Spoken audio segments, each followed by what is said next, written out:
अबको संसदको मुख्य भूमिका भनेको चाहिँ कानुन निर्माणको कामलाई हामीले विशेष प्राथमिकताको सूचीमा हामीले राख्नुपर्ने हुन्छ। हामीले अघिल्लो संसदमा चाहिँ जति पनि कानुनहरू जुन पारित गर्नुपर्थ्यो त्यो गर्न सकेनौँ। त्यसका लागि हामी असाध्यै क्षमा प्रार्थी पनि छौँ। हामीले पहिला पनि भनेका छौँ यो कुरा।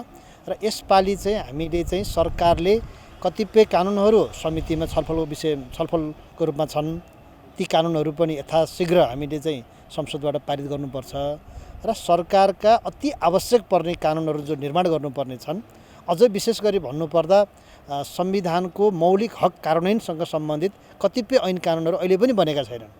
धेरै लामो समय पहिला नै बन्नुपर्ने कानुनहरू पनि नबनेको हुनाले पनि अहिले हामीले यो अधिवेशनलाई विशेष गरी चाहिँ कानुन निर्माणको काममा नै बढी समय खर्चिनुपर्छ भन्ने मलाई लाग्छ। यो अधिवेशनलाई अलि व्यवस्थित र खास गरेर विधेयक केन्द्रित बनाउने गरेर हामी सोचिरहेका छौँ। त्यसो गर्दा हामीले हाम्रो संसदको नियमावली बनाउँदादेखि नै एउटा विषयवस्तु उठाइरहेका थियौँ कि संसदलाई कार्यतालिकाका आधारमा अगाडि बढाउनुपर्छ। सधैँ कतिखेर के विषयवस्तु आउने हो, के बोल्ने हो, कसरी तयारी गर्ने हो भन्ने कुरा अलिकति भएन भन्ने कुरा हामी उठाइरहेका थियौँ। अझै एउटा विषयवस्तु चाहिँ हामीले सम्मानीय सभामुखज्यूसँग पनि हामी चाहिँ प्रमुख सचेतक, मुख्य सचेतक, सचेतकहरूले यो कुरा उठाइरहेका छौँ। एउटा कुरा कार्यतालिका बनाएर चाहिँ सदनलाई व्यवस्थित गर्ने बारे हामी सोचिरहेछौँ। दोस्रो, हाम्रा केही विधेयकहरू छन् जो असाध्यै महत्त्वपूर्ण छन् र सरकारले पनि यो कुरा भनिरहेकै छ।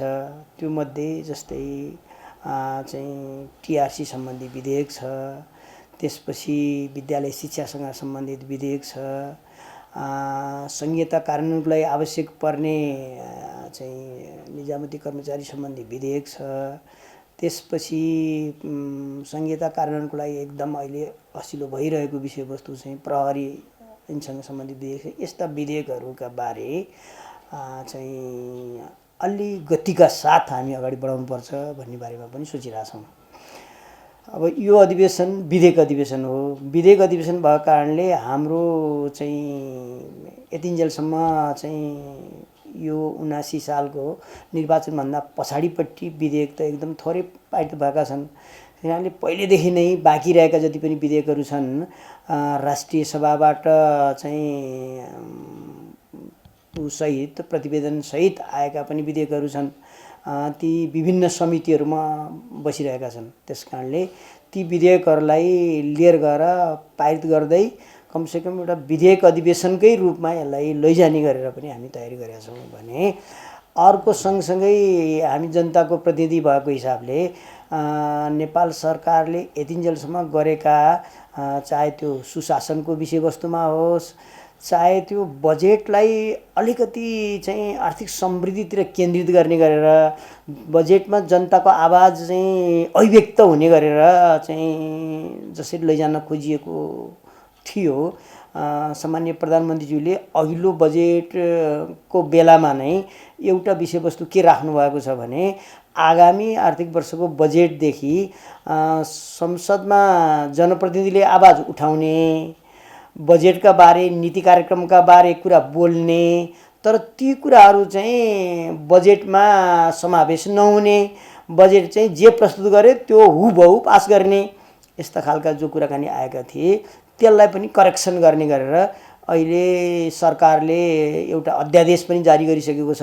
कानुनी जटिलताहरू कहाँ कहाँ थिए भनेर त्यसलाई खोल्नको लागि सायद हामी यो बारेमा बजेटलाई नयाँ तरिकाले कसरी लैजाने भन्ने बारेमा पनि छलफल केन्द्रित गर्नेछौँ भने जनताका समस्याहरूलाई चाहिँ सदनमा के अरे चाहिँ उठाउनेका साथसाथै सरकारका काम जो सकारात्मक रूपमा अगाडि बढिरहेका छन् तिनका बारे पनि चर्चा गर्ने र मन्त्रीहरूलाई सरकारका चाहिँ जति पनि कामहरू भएका छन् त्यो चाहिँ सदनलाई आएर चाहिँ जानकारी गराउने, सदन मार्फत चाहिँ आम जनतालाई लैजाने पर्छ र सदनको महत्त्वपूर्ण विषयवस्तुमा अगाडि बढाउनुपर्छ भनेर हामी सोचिरहेछौँ। विशेष गरी आगामी संसद प्रभावकारी बन्नुपर्छ, संसदले काम पाउनुपर्छ, सरकारले संसदलाई प्यारलाइज गराउने, भूमिका विहीन बनाउने, काम नदिने जुन खालको रवैया यो बीचमा हामीले देख्यौँ, आगामी दिनमा पनि यही खालको निरन्तरतामा यदि लान खोज्यो भने त्यसको हामी सशक्त प्रतिवाद गर्छौँ। संसदले कानुन निर्माण गर्नुपर्छ, कानुन निर्माणको काम सांसदहरूले पाउनुपर्छ। यसमा मुख्यतया हामीले ध्यान दिनेछौँ, दबाब र खबरदारी यो भित्र बसेर गर्नेछौँ। संविधान कार्यान्वयन गर्नका लागि अहिले पनि 39 भन्दा बढी कानुनहरू तत्काल बनाउनु पर्ने अवस्था छ, तर सरकार एउटा पनि विधेयक संसदमा कानुन निर्माणको तहमा जाने गरी अगाडि बढाउन बिजनेस दिन तयार छैन। एउटा हामीले बुझ्न के पर्छ भने सरकारले भन्न सक्छ, हिजो पनि केही विधेयकहरू हामीले दर्ता गरेका थियौँ, समितिहरूमा छलफल चलिराखेको छ भन्न सक्छ। हामीले बुझ्न के पर्छ भने एउटा विधेयक पूर्ण कानुनको रूपमा आउनका लागि त्यसले 6 महिना, 8 महिना, वर्ष दिन, 2 वर्ष पनि लाग्न सक्छ एउटा पूर्ण कानुन बन्नका लागि। त्यसकारण अहिलेदेखि नै सरकारले बिजनेसहरू दिँदै जाँदाखेरि मात्रै बढीभन्दा बढी कानुन बनाउने संसद त्यो कामयाबी हुन सक्छ। जनताले भरोसा गरेको संस्थाप्रति नागरिकको भरोसा विकास हुँदै जान सक्छ जति यसले काम पाउँछ। त्यो पक्षमा पहिलो खबरदारी हुन्छ। अर्को कुरा, हामीले कतिपय राष्ट्रिय सरकारका मुद्दाहरू छन्, ती मुद्दाहरू आज स्वाधीनता र सार्वभौम सत्ता हाम्रो स्वाभिमानमाथि नै कयौँ प्रश्नहरू सिर्जना गर्ने गरी विदेशीहरूले आफ्नो इन्ट्रेस्ट पुरा गरेर नेपालको मञ्च प्रयोग गरेको कुरा सत्य हो। किनभने सरकार यति धेरै कमजोर भयो, राज्य यति धेरै कमजोर भयो कि जसले जे पनि गर्न सकिने नेपालभित्र त्यो अवस्था विद्यमान भइरहेको छ। सरकारलाई आफ्नो आयोगको निरन्तरता भए पुग्यो, मन्त्री र प्रधानमन्त्रीलाई आफ्नो जागिरको सुनिश्चितता भयो, देशको बारेमा कोही काहीँ केही चासो भएन। यो पाटोमा गम्भीरताका साथ यो सदनमा हामीले खबरदारी गर्नेछौँ। कानुन र संविधान विपरीत सरकारका समग्र गतिविधिको हामीले संसद मार्फत जोरदार त्यसमा चाहिँ हामीले सशक्त आवाज उठाउनेछौँ, भण्डाफोर गर्नेछौँ। हामीले सरकारलाई ठिक ट्र्याकमा हिँड्नका लागि हामी बाध्य बनाउने गरेको हुन्छ। तेस्रो कुरा, जनसरकारको मुद्दा आज यति धेरै कमजोर भएको छ। आज नागरिकको चुलो बल्ने अवस्था छैन। सामान्य मजदुरी गरेर खाने मानिसहरूले आज बेलुका आगो बल्दैन, चुलो बल्दैन। यति धेरै महँगी बढ्यो, यति धेरै भ्रष्टाचार बढ्यो, यति धेरै तपाईँको बेइज्जती कालो बजारी बढ्यो।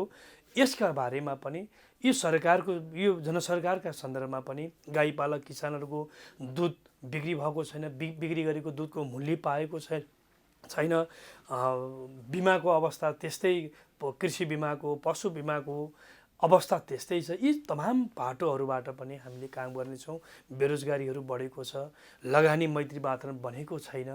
यी लगायत सन्दर्भहरूमा पनि हामीले यो संसद, आगामी संसदमा प्रभावकारी ढङ्गले भूमिका खेल्नेछौँ। अब पार्टीले अहिले के विधेयक भन्नाले सरकारले ल्याएको चाहिँ विधेयकहरूलाई पनि कति बिलहरू सरकारले ल्याउन सक्छ, त्यसमा हामी लेखाजोखा गर्छौँ। त्यसमा पनि अहिले महत्त्वपूर्ण विधेयकहरू भनेको टीआरसी विधेयक छ, मनी लाउन्ड्रिङ छ, त्यसै गरी चाहिँ अरू विधेयकहरू पनि ल्याउँदैछ। आज सुरक्षण विधेयक पनि आउँदैछ।